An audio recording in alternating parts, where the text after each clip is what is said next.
কারণ এই দিন পিতৃপক্ষের অবসান হয়ে অমাবস্যার অন্ধকার দূর হয়ে আলোকময় দেবীপক্ষ অর্থাৎ শুভর আরম্ভ হয়।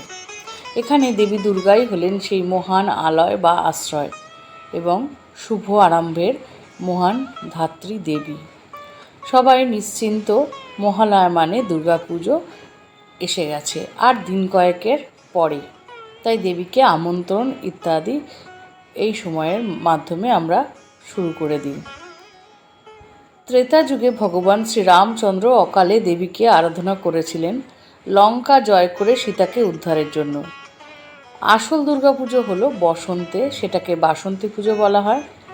শ্রীরামচন্দ্র অকাল সময়ে বা অসময়ে এই পুজো করেছিলেন বলে এই সময় শরতের পূজা দেবীকে অকাল বোধন নামে পরিচিত।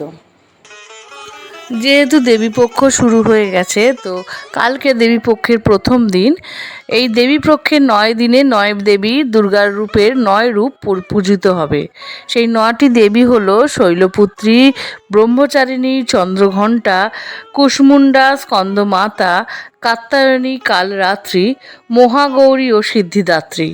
এই 9 রকম রূপে এই 9 দিন ধরে দেবী দুর্গার পূজা হবে এবং শেষে দুর্গা দেবীকে দশমীর দিন বিসর্জিত করা হবে। দেবী মহিষাসুরের ওপর চড়ে মহিষাসুরকে বধ করে মহিষাসুর মর্দিনী রূপে আমাদের সামনে দেবী দুর্গার রূপে প্রতিষ্ঠিত হন এবং পূজিত হন।